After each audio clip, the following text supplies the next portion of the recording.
Banzon, magna cum laude, member of the Philippine Society, and member of the Thing that helped me uh, with all the busy work that I do was to learn eventually how to compartmentalize things.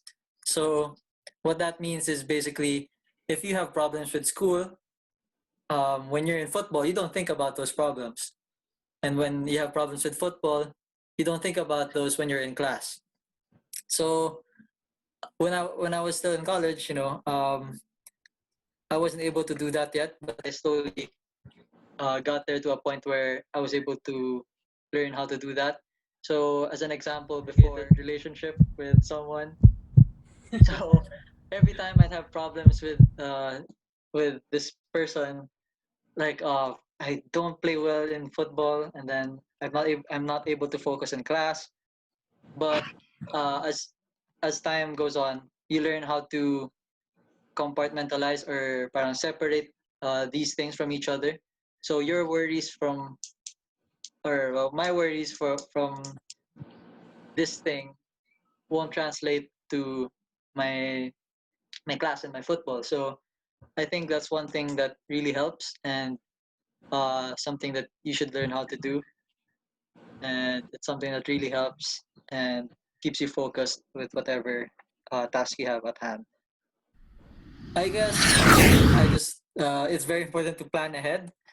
So for example, I guess one specific example was when I had a very, very hard exam for Bio 11 back in UP. So my mistake then was that since the coverage was super, super long and super hard, I decided to study it like in the last 2 days before the exam.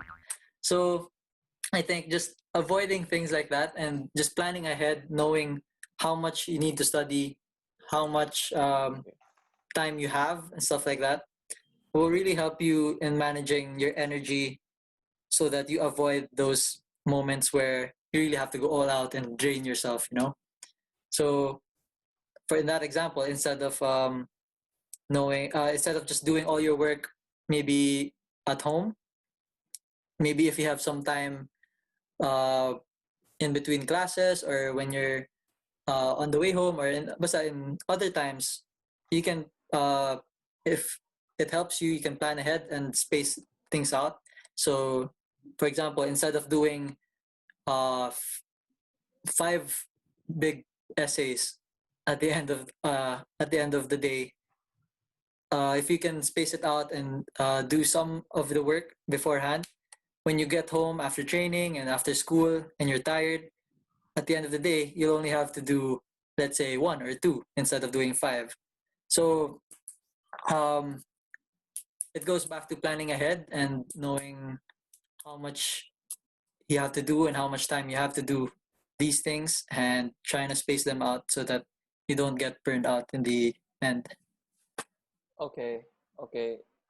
Um, so how important is it to establish a routine in terms of like your lifestyle, student athlete, diba? So how would you say it's important or would you say it's unnecessary? I think it's important and that it also just happens. It's like I guess my routine back then was go to class in the morning, um, go to training afternoon or like close to night, and then go back home. And since I established that routine, the 4 hour travel going to and from training didn't feel like 4 hours anymore.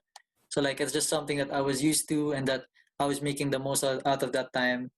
So it helps you not only with um,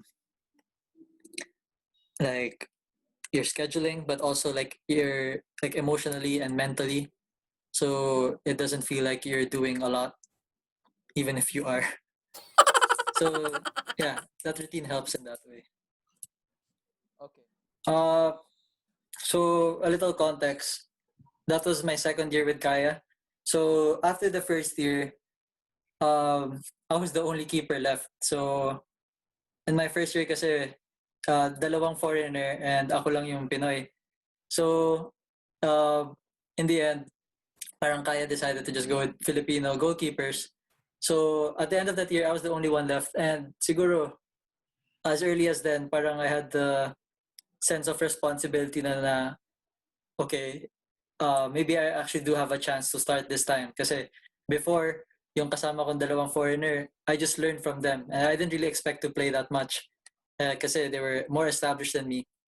But at that point of my career, when I was the only one left before they signed more goalkeepers, that's when I realized siguro na uh, I had the responsibility of doing my best so I can reach the number one that I can reach. So I guess number one, knowing or setting that responsibility for yourself so that it also acts as your motivation. And then number two, uh, well, I guess it also comes from that sense of responsibility, but having belief in yourself. Because yun nga, parang I really believe na ako yung kaya ko talaga maging number one that year. And even, I remember kasi nung preseason, parang, well, sorry to say, pero medyo unfit pa yung other goalkeeper. So, siguro at that point, naisip ko na, okay, I really have to step up now kasi parang if he's still unfit, parang what will happen, di ba? Parang I don't want our team to lose and all that. Well, not to say na we would lose with him, but alam mo yun, parang it just gives you a more deeper responsibility and more belief in yourself more that you can do more. So yun. So I guess establishing a sense of responsibility and having more belief in yourself. That's what I did para ma-reach ko yung so far peak ko in my career. Yeah, multiple times actually. So like I said before, the original dream was actually to be a doctor. So a lot of times I would think which path to take. So am I going to continue on with the first team, or am I supposed to continue on with my dream of being a doctor? And then there was also outside pressure from other people. One from my parents also, because they expected me to be a doctor since I told them I wanted to be a doctor before. And then other people also telling me what I should be. And also I was in that environment since a lot of people in psych are taking pre-med, or well, they also want to be doctors. So there's all these things, all the pressure around you or me in this case, that was telling me maybe football is not the right thing for me. And honestly, even now, like I still battle with that decision, but it's something that I never regret because once again, I really love playing football, and it's something that's been with me since I was young. And actually, to share with you guys, my dream before was to be a doctor, and I guess I've been looking for ways of how to reach that dream also, and how to reach my dream of being a football player, and how I can relate both. So I guess it helps to take a look at your goals and what you want to be. So I guess one of my dreams now is actually to be a sports psychologist and actually work in the field of football, and hopefully to get my PhD in the future. So in a way, I'm actually being a doctor and playing football and working in the field of football uh, simultaneously. So I guess when you're challenged with your dream, or when you have doubts, um, you really have to look inside you and know what you want, and also know what else you can do. In my case, it's actually to change my dream of being a medical doctor into getting my PhD in sports psychology, hopefully soon. But it's in the process of getting there. You know, especially since you guys are younger, really develop the love for the game, because from there stems the hard work, the love to improve, and all that. So enjoy football, watch all the games you can, support the local teams also, and really just develop your love for football. So it helps you uh, reach the best you can as an athlete. And then always don't forget your studies, syempre, and do your best because it's something that I'm super proud of to graduate in UP with high honors, and it's something that you guys can do too, for sure, if you stay focused and you work hard. And lastly, if you guys need any help or if you want to talk to someone, need advice, you can always reach me on Instagram. Uh, I'll reply to you guys. So if you need help with your football, if you have questions about goalkeeping, or if actually, you know what, if you guys need help with school, like I'm good with math, so so whatever you need, yeah, feel free to message me. I can help you out with math, especially.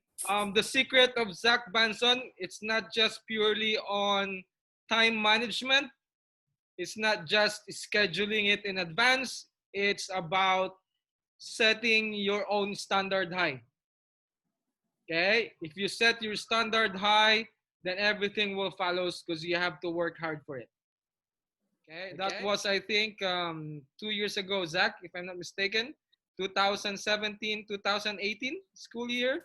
Yes. Graduated as magna cum laude. Okay? Yeah. So that's it. Thank you very much, Zach, for your time. Really appreciate it. Thank you very much for sharing us your journey through studying and playing. Right? We will see you around. So that's it. Thank you very much. And see you guys next week. Bye-bye. Thank you, Thank you, guys. Thank you, Coach. Thank Thank you you, po. Zach. Bye-bye